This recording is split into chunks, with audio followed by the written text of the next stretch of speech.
You're welcome to Let's Talk. We sit down and talk. We need to sit down and iron out how Nigeria corruption, how we're going to do our job. If one can stand up and say no to corruption, we're going to do our job because we're cleaning the system. You are not just doing good for yourself or for the nation alone, you also do good for the future. Boko Haram is an attack, it's a spiritual attack. It's a satanic attack on Nigeria.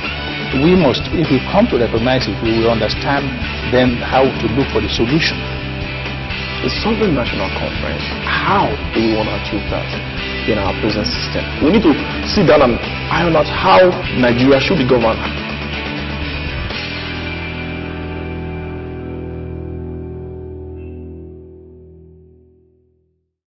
Hello, you're welcome to Let's Talk. This is a segment where we look at issues, topical issues in the country and beyond. All right, this morning we're going to be looking at suing for Nigeria's peace and unity in the eyes of national leaders. It's a very important topic to look into, and with me today I'll be talking with Mr. Sunday Odibashi. He is our guest today. You're welcome, sir. Yeah, thank you. Welcome. He's a political editor, a national daily newspaper political editor, and a consultant and political analyst. You're welcome once again. Yeah, thank you. All right, before we go into the topic, I want to just get a comment from you. What do you think, how far have we gone, you know, national leaders, especially our past leaders, what do you think they have done when they were leaders and even after they left office? Do you think they've done something to really keep our state, our peace and unity in Nigeria in a particular appreciative level? Well, I think the issues are clear. The legacy they left is what Nigerians are suffering today. Okay. So that on its own shows clearly that they didn't really do well.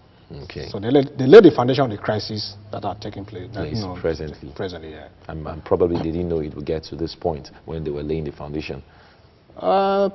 Somehow, they least expected to get to this level, because in those days most of them were using military powers. Okay. So once there's any uprising, they crush. They crush. Once there's any uprising, they crush. So they never expected an enduring democracy where people will have the liberty to express themselves. Okay, so going into the issue of today, which prompted this issue, this topic, two former presidents, Chief Olusegun Obasanjo and General Ibrahim Babangida, on Sunday over the weekend, canvassed for dialogue in a joint statement, canvassed for dialogue between government and all armed belligerents, you know, to check the state of insecurity in the country. They also suggested that the security challenges in the country should be addressed, you know, from the grassroots level. What's your reaction to this? Yeah, well, first of all, for the two elder statements to have come together, it shows that it shows the level of concern they have for the unity of the country, despite the records of the past. You know, then again, when you watch their statements, even if you watch the antecedents of the relationship, you'll be surprised that they are coming together at this point. You wonder, exactly. You know, so people begin to wonder. But there again, it shows two things, you know, in my own view.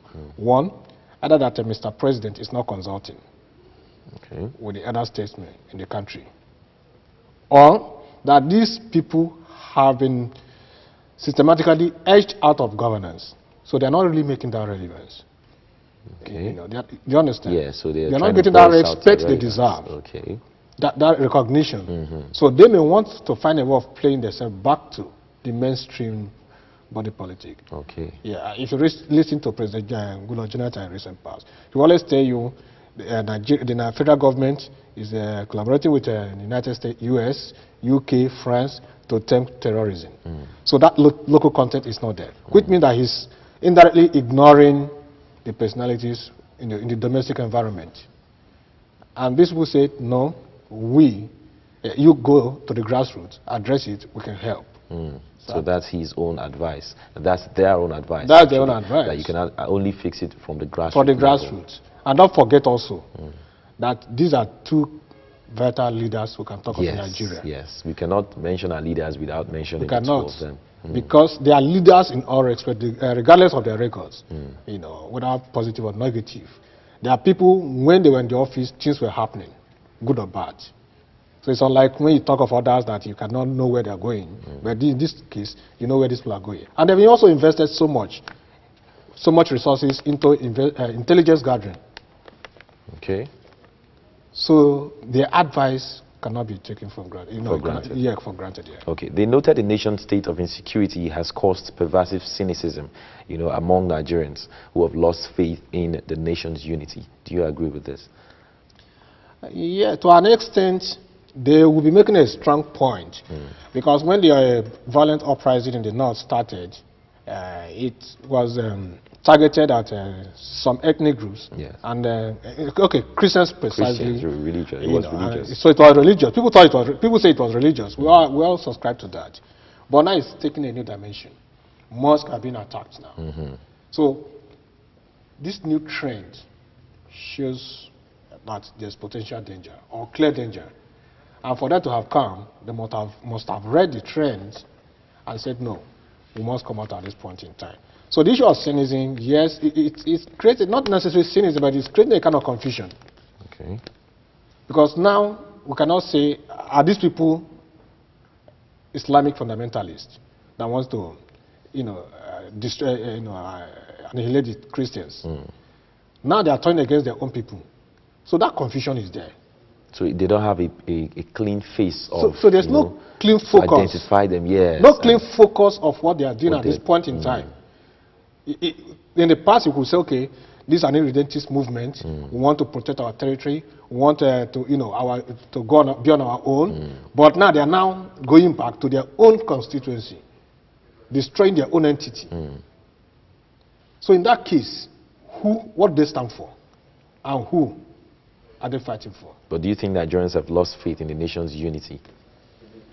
Yeah, in terms of the nation's unity, people are talking about sovereign national conference. Yes. It's one.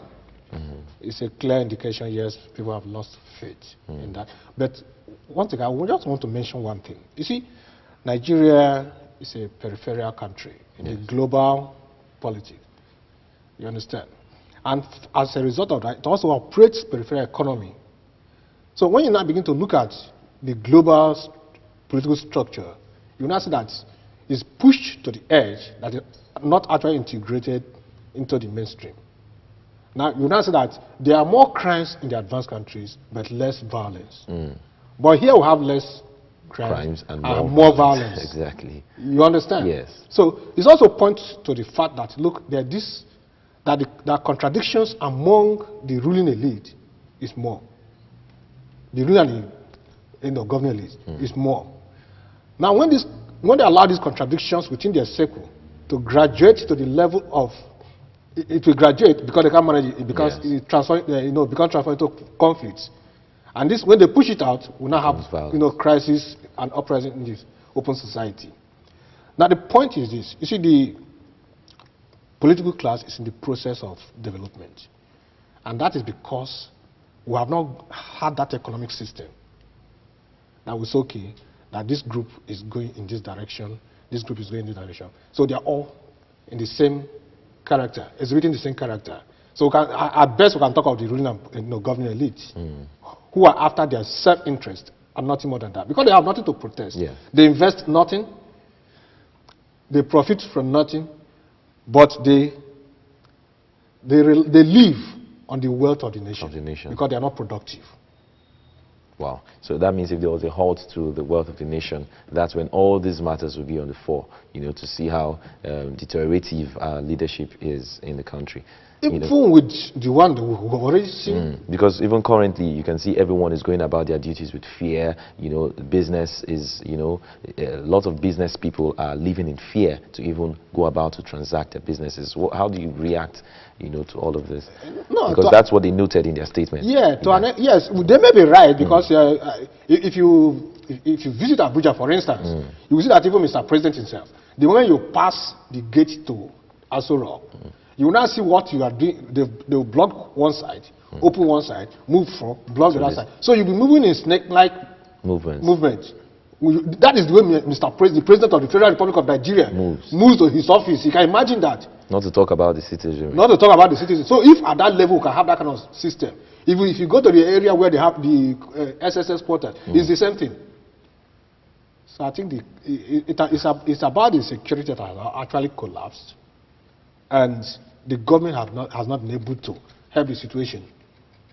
Okay, back to the two friends, you know, the former #1 citizens of the country, former President Obasanjo and IBB. They emphasized that the nation's diversity is a cause for celebration, not a cause for lamentation. Yes. Okay, and this diversity, according to other experts, has been the bane of Nigeria's unity. So, how do you react? You know, are you on the side of the analysts or on their own side, talking about the former president? No, the point is that actually the diversity would have been a strength to the nation's unity. Okay. If actually there's production in the economic system. If you look at the First Republic, for instance, the North, the East, the West, they had particular products that were giving them wealth. So they concentrate on the production of those commodities and they make money out of it. They now contribute to the federal. And then there's an exchange too. There's an exchange. So that created a kind of relationship, relations among the component parts. So what you do is that when you are coming to the mainstream, you are coming with something on the table. That this is what I have. Okay. But since that collapsed, everybody focused on the mainstream. So the central now gather and share.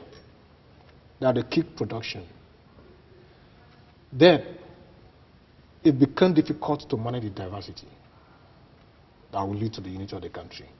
So everybody move to think of what you get from here and pull back.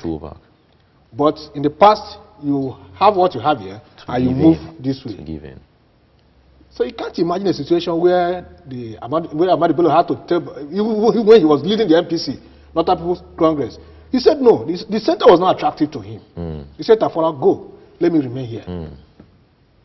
Because they have a stronger base there. And that's why there might be a bias even in the center to share, these resources to. Yeah, they were able to manage it properly because when you harness your resources, you make money out of it. You pay 50% to the center. You retain 50%. So there was still something to even share from the center. But at least you have something you have. And that's what true federalism is supposed to be. Exactly. But today you have nothing, and they have everything, which they actually did not have in the ordinary. But again, back to the two elder statesmen. You see, there are about 2 or 3 things that are common among them. One, they are retired generals. You understand? 2, they have been former heads of states. 3, they fought the Civil War, Nigerian Civil War. Now, they have fought the Nigerian Civil War. They will, for the purpose of the unity of the country. Yes. They wouldn't want that purpose to be defeated in their lifetime. So, when we now see that they come back together, it's okay, let's speak for once. After the kind of report we had about it, then it means a lot to them. Okay. It means a lot to the nation, not just them. To the nation. It shows the extent to which they have the interest of the nation at heart. But again, their coming out is also timely.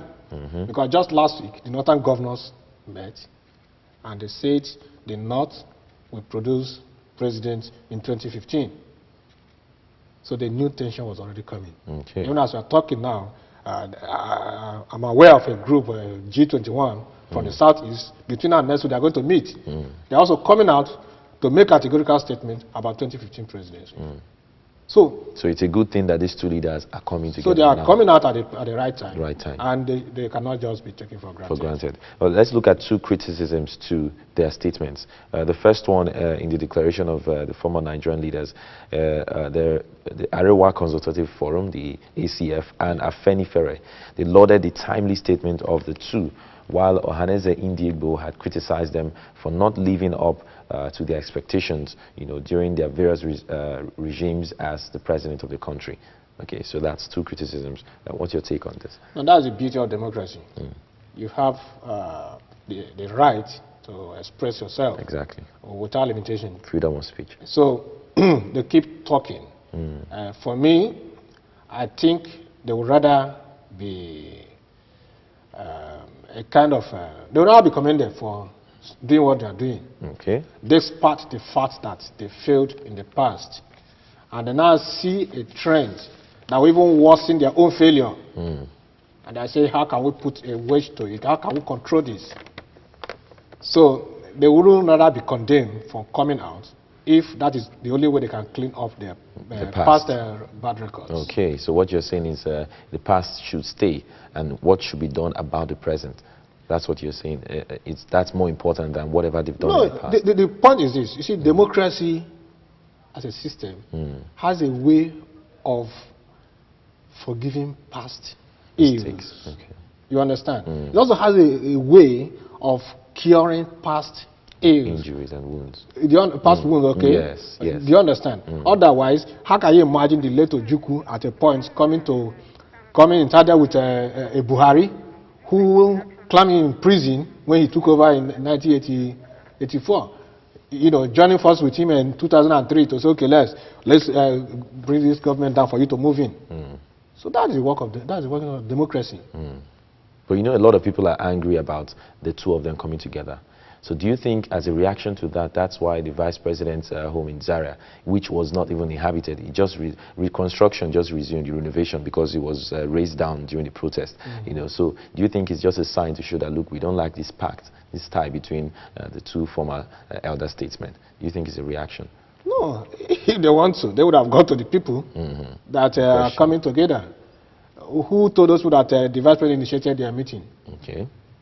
And don't forget, the report said that both of them missed the National Council of State meeting, which held last week. They were not in attendance and went for a different meeting.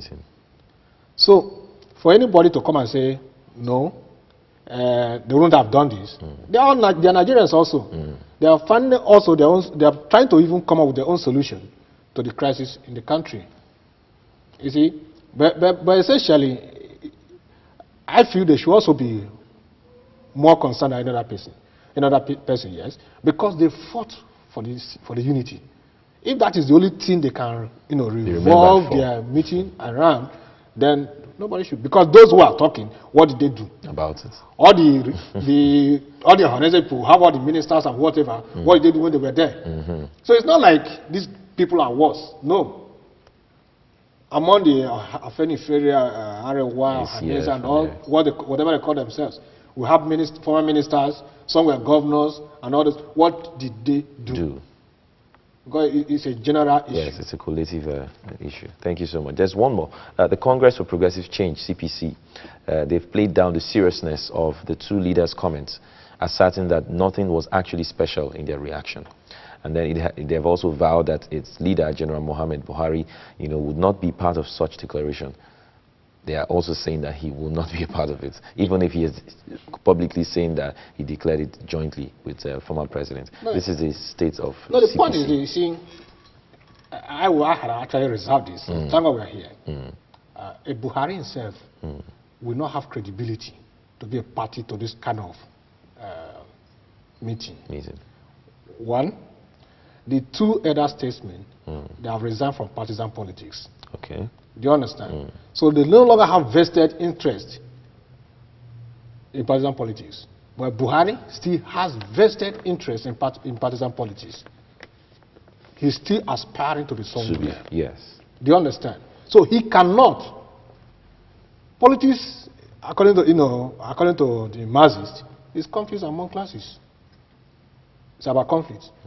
Now, anything that will make that conflict not to exist, Buhari will not be a party to it. Theoretically, he cannot be a party to it. Because he tries on politics tries on crisis, then you now move on. So it's after crisis you now come to negotiate, to bargaining, trade-offs, and negotiation. So he wouldn't want to come from the side that will weaken him. Weaken him, yes. He still has that vested interest. And he even said he didn't want to run last time. You know, all of a sudden again we heard he was. But already he's mobilizing for support towards 2015.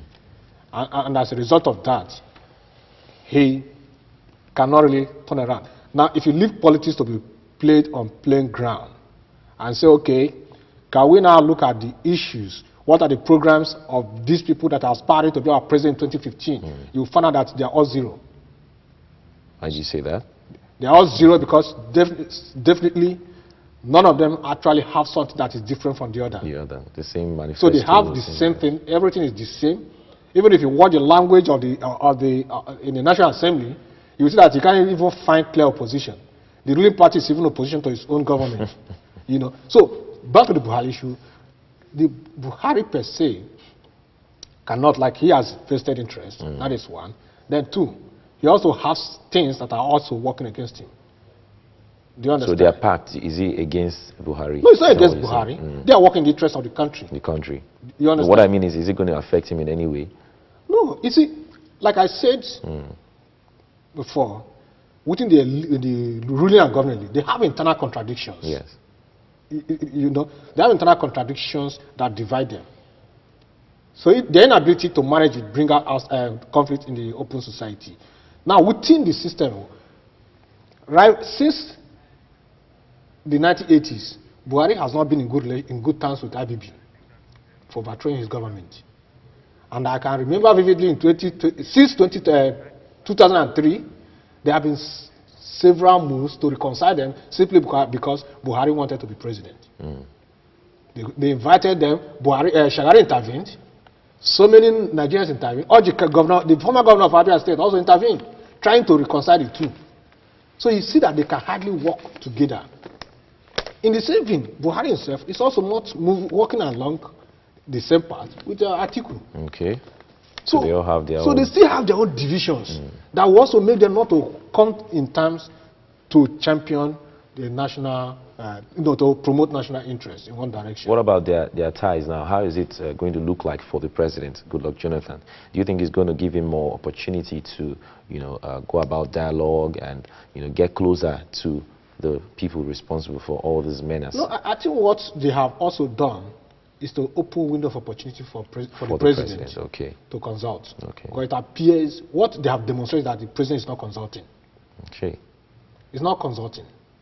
You see, when you rely solely on institutional approach to resolution of conflicts, you sometimes run into crisis when the institution, such institution, is not strong enough to handle the situation. So there could be formal and informal consultations. You can, yes, consult formally, and then still gather all the former head of states and all governors. Especially from people that were there before. Yes. Then again, you still need to utilize informal consultations. Calling one or two persons, what can we do about this, what can we do about that? Remember, Obasanjo was the man who visited the parents of the former Boko Haram leader. That was killed. People still criticize him, but he made a move. Without even anybody a reasonable government, a responsive president would have brought in such a personality. So what do you have to say about Babangida's son that is already mobilizing for 2015 tickets? What do you think about that? Yeah, I think it's an embarrassment. It's an embarrassment that he's doing that. We heard about that. But we are still waiting. It's not going to be easy for him. Because he's also going to account for so many things. That's the son or the father? No, the son, if he wants to govern, whether at the state level or the federal level, he must prove certain things. Yes. It's only in this country that you wake up and you just see that somebody is already a millionaire. Without having that, going through a process, he has, work experience, he has not been identified with any known business, and all of a sudden, so the person is just blowing up simply because your father was a head of state or president, whatever. I think these things should be checked. By the time, when the time comes, we should ask reasonable questions. Yes, because both the FCC, the police, and the SI, they should be able to do their work at that point. Because the man should be able to prove to Nigerians the source of his wealth. What is he using to run the campaign? Are you saying this because of the issue between Bamanga Tukur and his son, or no. Saying it solely? That is also a different thing. But also they are also in the same camp. Yeah. Okay. They're also in the same camp because if you come up and you just begin to display wealth, you must account for it. It has to be questioned. You must account for it. The father was a general, a head of state, and all those things. He had a career in the military. No doubt about that. But he has not been known to be an established or a reputable industrialist. where we can actually trace the source Where you of can the now income. say, yeah, this is where this young man is coming Money from. came from, yes. So suppose that we had that kind of record, we can say, okay, yeah, maybe he was managing the father's, business business. and all those things. Then we can ask, okay, yeah, fine. Yeah. So that is the point, because even if he still wants to rely on the father's wealth, it is still subject to scrutiny, because you calculate the salary of a general, and for all the years and to where he stopped, and questions can be asked. Okay, let's leave that for now. But before we go, I wanted to, give us a way forward. What do you think, from your own perspective, is the way forward for the security sector, especially from all the stakeholders in the country? Well, I think the president actually has to be a president, in the reasons for the matter, because for now, it's even outside security. Generally, you can see that it appears the country is not working. The country is not working. Now, the National Assembly is threatening they want to impeach the president. Yes. They are talking about budget. The Minister of Finance has also been running around trying to explain. One thing I would suggest is that Mr. President should try as much as possible to get the ministers that will actually do the work for this country. Not just bringing people from outside the country because they want to pick appointments. They ruin the economy and create crisis, and at the end of the day they run back. That is one. Then two, they should look at the issue of giving more powers to the state, reducing the power of the center, and allow states to manage their entity. Okay, so these are the issues, but these are long-term issues. Yeah. So, but I also think that Mr. President should also listen to the other statesmen, look for local content to the solution to the security problem in the country. Because I'm also aware that some leaders of several ethnic nationalities have also been saying no, that they can also contribute, because they control these people going into this, And they also have their followers. They also have their followers. So they'll be able to bargain at that level and say, look, boys, why can't we stop this and allow the country to move forward? Wow. Mr. President must try to look into it. Thank you so much, Mr. Sunday.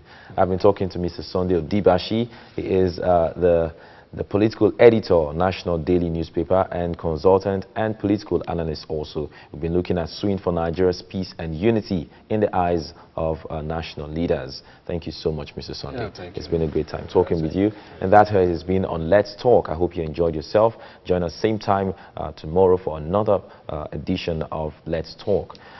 You're welcome to Let's Talk. We sit down and talk. We need to sit down and iron out how Nigeria corruption, how we're going to do our job. If one can stand up and say no to corruption, we're going to do our job, protecting the system. You are not just doing good for yourself or for the nation, you're also doing good for the future. Boko Haram is an attack, it's a spiritual attack. It's a satanic attack on Nigeria. We must, if we come to recognize it, we will understand then how to look for the solution. The Sovereign National Conference, how do we want to achieve that in our present system? We need to sit down and iron out how Nigeria should be governed.